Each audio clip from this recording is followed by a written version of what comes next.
어둠이 스며든 헬스장의 문이 철컹 소리를 내며 닫혔다. 그 순간 내 심장이 멎는 듯했다. 청소부 아저씨의 손이 문고리를 돌리는 소리가 내 인생의 모든 문을 잠그는 듯한 메아리로 울렸다. 나는 그날 평소처럼 늦은 밤 헬스장에 혼자 남아 있었다. 서울의 번잡한 거리 한복판에 자리한 이 작은 체육관은 낮에는 출퇴근하는 직장인들로 북적대지만 밤이 되면 고요한 무덤처럼 변한다. 25살의 나는 이곳에서만 자유로울 수 있었다. 낮에는 사무실에서 웃으며 가족 앞에서 착한 아들로 살아야 했지만 여기서는 거울 속의 나를 직면할 수 있었다.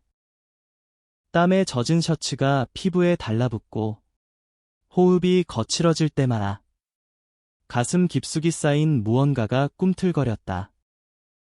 그 무언가는 이름조차 붙이기 두려운 나 자신이었다. 아저씨는 매일 밤 11시쯤 나타났다. 40대 후반으로 보이는 그는 헬스장 청소부로 일하며 조용히 쓰러지는 삶을 살았다. 거친 손등에 새겨진 세월의 주름, 그리고 그 아래 숨겨진 부드러운 눈빛. 그는 항상 나를 보며 살짝 고개를 끄덕이곤 했다. 늦게까지 고생이시네요. 그 한마디가 내게는 세상의 온기처럼 느껴졌다. 하지만 그날, 그는 다르게 움직였다.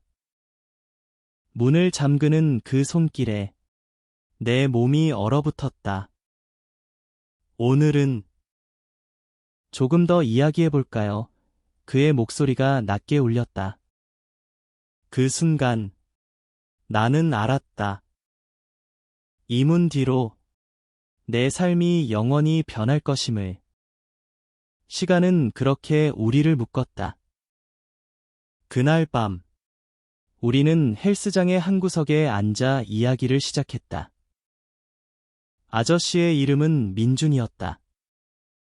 그는 20년 전, 이 도시로 상경해 청소일을 시작한 평범한 한국 남자였다.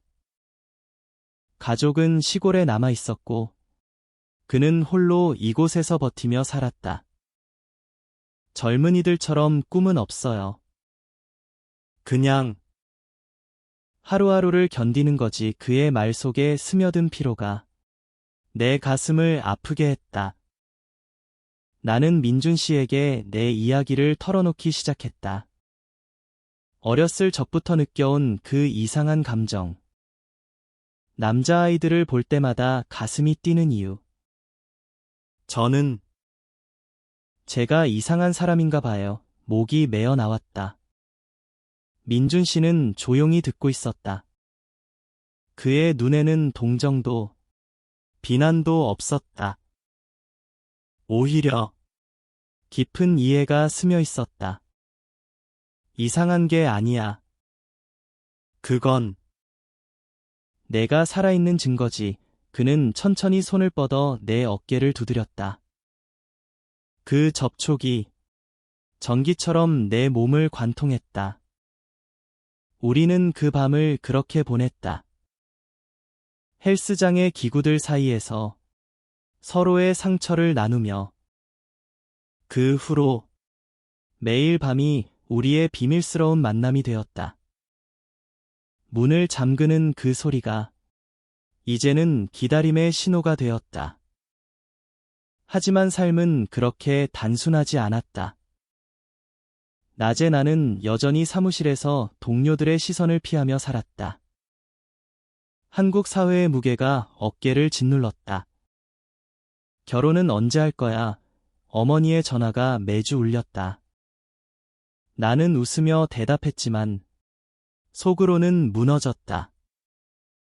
민준 씨와의 시간은 나를 구원했지만 동시에 더 깊은 갈등을 불러일으켰다. 그는 나보다 나이가 많았고 삶의 무게를 짊어진 사람이었다. 우린 그냥 친구지. 내가 물을 때마다 그는 미소로 대답했다. 그래, 친구. 하지만 그의 눈빛은 달랐다. 그 안에는 나처럼 숨겨진 감정이 꿈틀거렸다. 시간이 흘렀다. 첫 만남 후 한 달. 우리는 헬스장 밖으로 나왔다. 한강변의 벤치에 앉아 별을 보며 이야기를 나눴다. 민준 씨는 자신의 과거를 털어놓았다. 젊었을 적, 사랑했던 사람. 그도 남자였다. 그땐 세상이 용납하지 않았어. 그래서 놓아버렸지. 그의 목소리가 떨렸다. 나는 그 이야기를 들으며 내 인생의 첫사랑을 느꼈다. 아니, 그것은 사랑이 아니라 공감이었다. 서로의 고독을 채워주는 깊은 연결. 하지만 그 연결은 위험했다. 사회의 시선, 가족의 기대. 한국의 좁은 골목길에서 우리는 항상 숨을 죽여야 했다. 어느 날, 헬스장에서 작은 사건이 터졌다. 동료 회원이 우리를 보았다. 민준 씨가 내 물병을 건네는 장면을. 야, 저 청소부랑 뭐야? 그 소문이 퍼지기 시작했다. 나는 공포에 떨었다.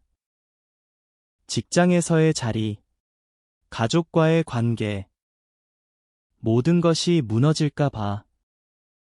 민준 씨는 차분했다. 두려워 마. 내가 선택한 길이야. 하지만 그의 말 뒤에는 자신의 상처가 보였다. 그는 나를 보호하려 애썼지만 그 과정에서 자신의 고통을 삼켰다. 시간의 흐름 속에서 나는 변했다. 처음에는 민준 씨를 의지했지만 점점 나 자신을 직면하게 되었다. 책을 읽고 온라인 커뮤니티에 참여하며 LGBT의 세계를 탐험했다. 한국의 변화하는 사회 속에서 작은 희망의 불씨를 발견했다. 프라이드 행진, 지지 단체. 하지만 여전히 내 내면은 전쟁터였다. 나는 누구일까? 거울 앞에서 매일 물었다. 민준 씨는 그 물음에 답을 주지 않았다.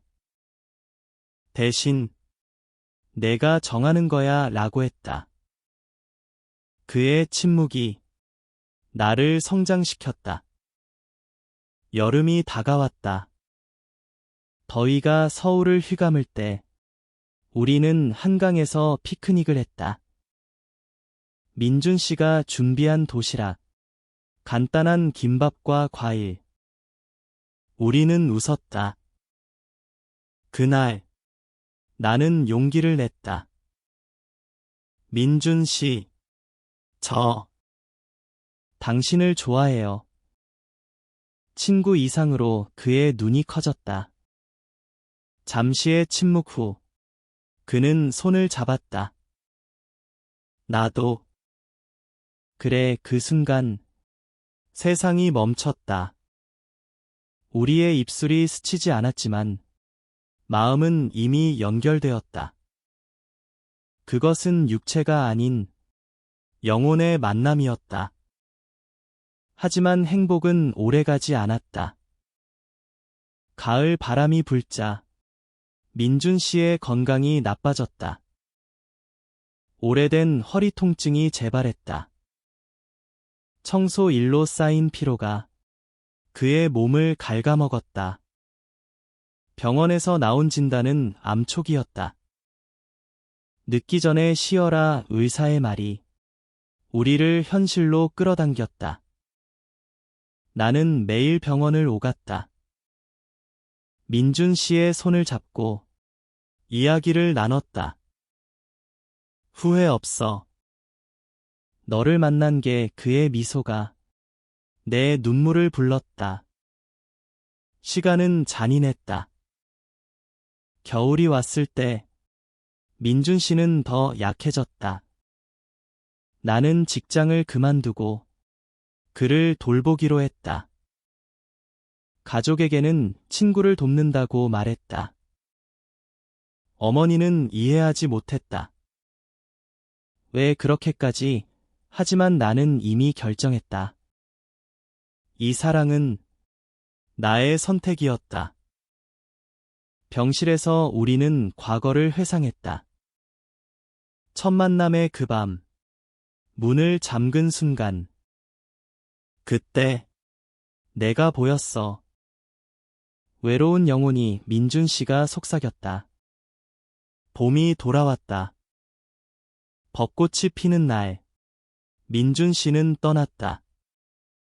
조용히 미소 지으며 그의 장례식장에서 나는 울었다.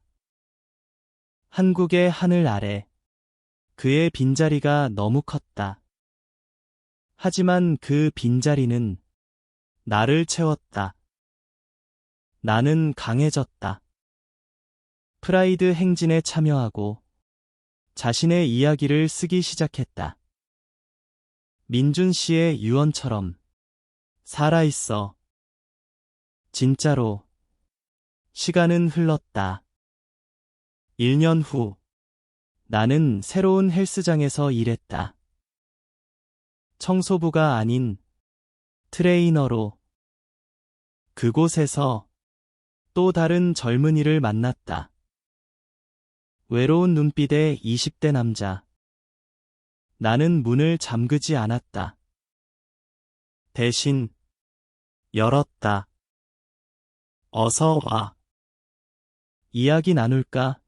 그 순간 민준 씨의 미소가 떠올랐다. 삶은 이어진다.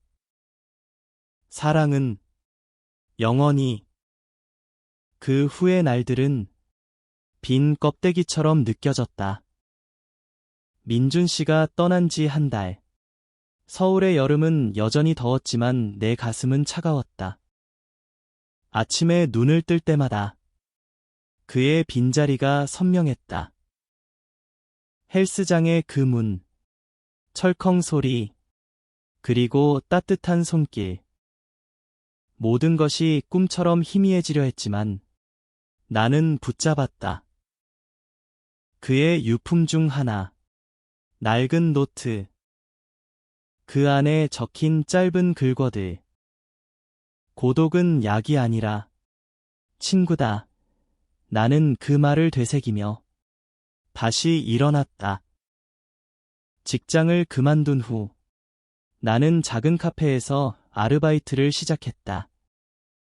홍대 근처의 그곳은 젊은 예술가들과 LGBT 커뮤니티가 모이는 공간이었다. 처음에는 어색했다. 사람들의 시선이 나를 꿰뚫는 듯했다. 너도? 그래, 누군가 물었다. 나는 고개를 끄덕였다. 그 대화가 나를 해방시켰다. 민준 씨와의 시간은 비밀이었지만 이제 나는 공개할 용기를 얻었다. 카페 주인, 30대 여성 트랜스젠더인 그녀는 나를 안아주었다. 늦지 않았어. 이제 시작이야. 시간의 흐름은 나를 변화시켰다. 가을이 깊어질 무렵 나는 상담소를 찾았다.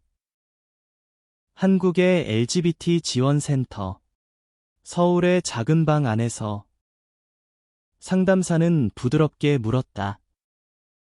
내 감정을 말해봐. 나는 울면서 쏟아냈다. 민준 씨에 대한 사랑, 사회의 무게, 그리고 그로 인한 자책. 저는 그를 사랑했어요. 하지만 왜 이렇게 아픈가요?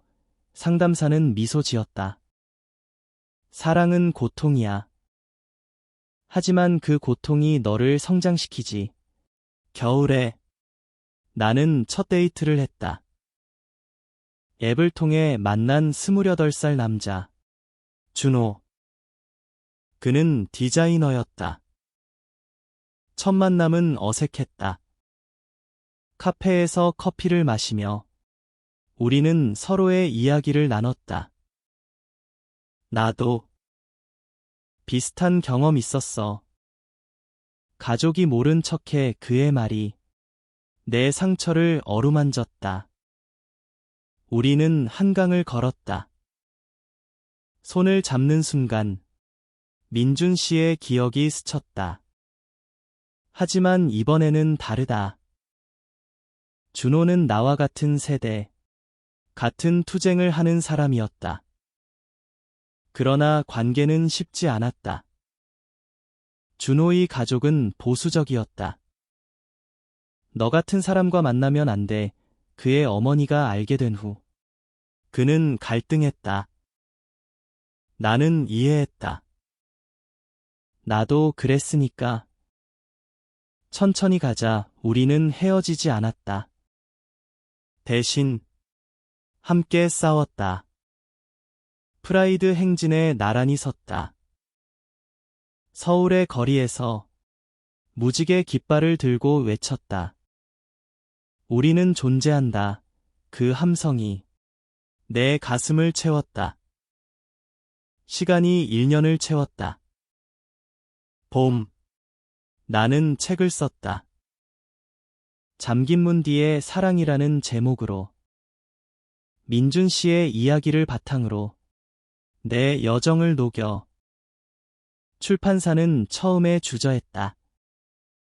한국에서 이런 주제는, 하지만 나는 포기하지 않았다. 작은 출판사에서 나왔다. 서점에 진열된 그 책을 보며 눈물이 났다. 민준 씨가 봤다면 웃었을 텐데. 여름에 준호와 나는 동거를 시작했다. 작은 원룸, 한강이 보이는 창가. 우리는 요리를 하고 영화를 보고 서로를 안았다. 육체적 친밀함이 아닌 영혼의 안식. 사랑에 매일 속삭였다. 하지만 과거의 그림자는 여전했다. 민준 씨의 기일에 나는 홀로 헬스장에 갔다. 그 문 앞에 서서 속으로 말했다. 고마워요. 당신 덕분에 저는 살아있어요. 가을 바람이 불 때 예상치 못한 소식이 왔다. 민준 씨의 가족이 연락했다. 시골에 사는 여동생. 형의 일기장을 봤어요. 당신 이야기를. 감사해요. 그녀는 울었다. 우리는 만났다. 작은 마을. 민준 씨의 무덤 앞에서. 형은 행복했어요. 마지막에 그 말이 내 마음의 문을 열었다. 겨울. 프라이드 시즌. 나는 강연을 했다. 책 출간 후 초대받은 자리. 청중 앞에서 떨리는 목소리로 말했다. 사랑은 문을 잠그는 게 아니야. 여는 거지. 박수가 터졌다. 그 순간 나는 알았다. 내 여정은 끝나지 않았다. 시간은 계속 흘러 나를 더 나은 사람으로 만들었다. 새해가 밝았다. 27살이 된 나는 더 이상 숨기지 않았다. 직장에서 커밍아웃을 했다. 상사는 놀랐지만 동료들은 지지했다. 우리가 함께 알게 그 말에 눈물이 고였다. 한국 사회는 여전히 보수적이지만 변화의 물결이 일고 있었다. 뉴스에서 LGBT 권리 법안이 논의되는 걸 보며 희망이 싹 텄다. 준호와의 삶은 안정되었다. 우리는 여행을 갔다. 제주도의 바다. 푸른 물결 앞에서 우리는 약속했다. 영원히 함께, 하지만 삶은 예측 불가능했다. 준호의 직장 이직으로 그는 부산으로 가야 했다. 기다릴게 나는 말했다. 장거리 연애의 시작. 매주 영상통화. 주말 기차 여행. 그 거리가 오히려 우리의 유대를 강하게 만들었다. 시간 속에서 나는 새로운 만남을 가졌다. 헬스장에서 만난 그 젊은이, 22살의 태민. 그는 나처럼 외로웠다. 선배, 어떻게? 받아들였어요. 그의 눈빛이 과거의 나를 비췄다. 나는 민준 씨의 이야기를 들려주었다. 시간이 답이야. 그리고 용기 태민은 변했다. 그는 커뮤니티에 참여하고 자신의 목소리를 냈다. 나를 통해 나는 민준 씨의 유산을 이어갔다. 여름 더위 속 나는 세미나를 열었다. LGBT 청소년을 위한 워크숍. 서울의 작은 홀. 20명의 참가자. 너희의 감정은 정상이다. 나는 말했다. 한 소년이 울며 안겼다. 고마워요. 그 순간 민준 씨의 미소가 느껴졌다. 워크숍은 성공적이었다. 후원자들이 늘었고 나는 풀타임 활동가가 되었다. 가을, 준호가 돌아왔다. 승진으로 서울 복귀. 우리의 재회는 달콤했다. 한강변 레스토랑. 캔들라이트. 미안해. 기다리게 해서 그는 말했다. 나는 키스 대신 포옹했다. 사랑은 기다림이야. 하지만 도전은 계속되었다. 어머니가 알게 되었다. 우연히 책을 본 그녀가 전화했다. 이게 내 이야기야. 침묵 후. 엄마가 잘못했어. 그녀의 눈물이 내 가슴을 적셨다. 우리는 만났다. 어머니의 집. 따뜻한 차 한 잔. 민준 씨는 좋은 사람이었구나. 그녀가 말했다. 용서의 시작. 겨울 눈이 내릴 때 나는 결혼식을 올렸다. 아니, 한국에서 아직 법적이지 않지만 우리의 서약식. 지인들, 무지개 깃발 아래. 오늘부터 영원히 준호의 손이 떨렸다. 나는 웃었다. 시간은 우리를 여기까지 데려왔다. 시간의 강은 멈추지 않았다. 28살 봄. 나는 강연 투어를 했다. 부산, 대구, 광주. 각 도시에서 비슷한 이야기들이 쏟아졌다. 저도 숨기고 살아요. 청중의 목소리가 내 내면을 울렸다. 나는 민준 씨의 일화로 마무리했다. 그는 문을 잠갔지만 내 마음의 문을 열었어요.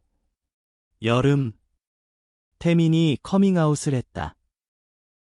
그의 가족은 받아들였다. 너 덕분이야. 선배, 그는 말했다. 나는 자랑스러웠다. 멘토링의 기쁨. 준호와 나는 상담소를 지원했다. 작은 기부로 시작한 그곳이 이제 50명의 회원을 보유했다. 가을 잎이 물들 때 예상치 못한 편지가 왔다. 민준 씨의 여동생. 형의 집을 정리하다. 당신 사진을 찾았어요. 형은 당신을 비디라고 불렀어요. 사진 속. 우리는 헬스장에서 웃고 있었다. 눈물이 흘렀다. 나는 시골로 갔다. 무덤에 꽃을 놓고 속삭였다. 지금 행복해요. 겨울. 나는 소설을 완성했다. 두 번째 책. 열린 문. 민준 씨와 준호.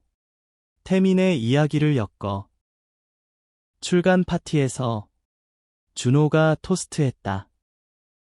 이 사람은 우리 모두의 영웅이야. 새해 29살. 나는 TV 인터뷰를 했다. LGBT는 선택이 아니야.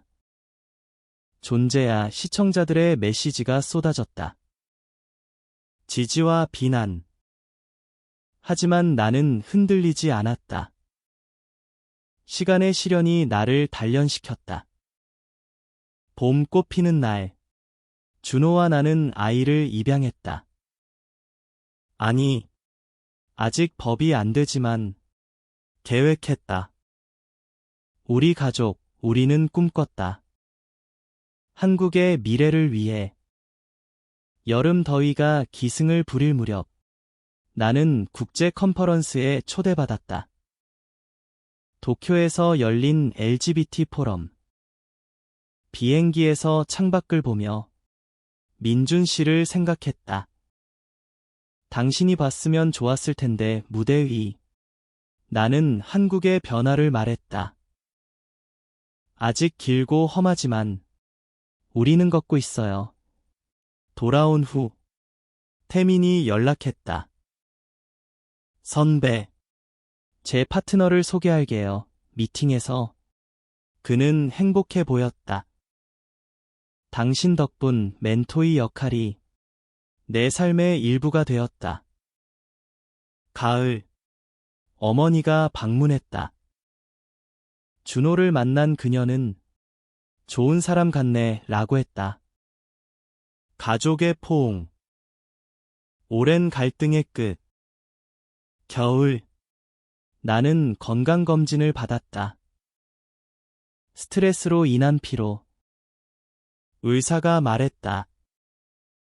쉬어라. 준호가 안아주었다. 함께 이겨내자. 시간은 치유였다. 30살 새해. 나는 휴가를 떠났다. 제주. 바다 앞에서 명상. 나는 충분해. 바람이 속삭였다. 봄. 새로운 프로젝트. LGBT 청소년 캠프. 100명의 아이들. 웃음소리가 가득했다. 민준 씨의 정신이 살아 숨쉬었다. 여름. 준호의 승진. 우리는 축하 여행. 강원도 산책로. 별빛 아래. 사랑해. 영원히. 가을. 책 세 번째. 시간의 문. 베스트셀러. 인터뷰 요청이 쇄도했다. 겨울 눈 속. 태민의 결혼식. 내가 증인. 축하해. 행복의 연세. 31살 봄. 법안 통과 소식. 동성결혼 합법화 논의. 희망의 불꽃. 여름. 국제상 수상. 인권활동가 타이틀.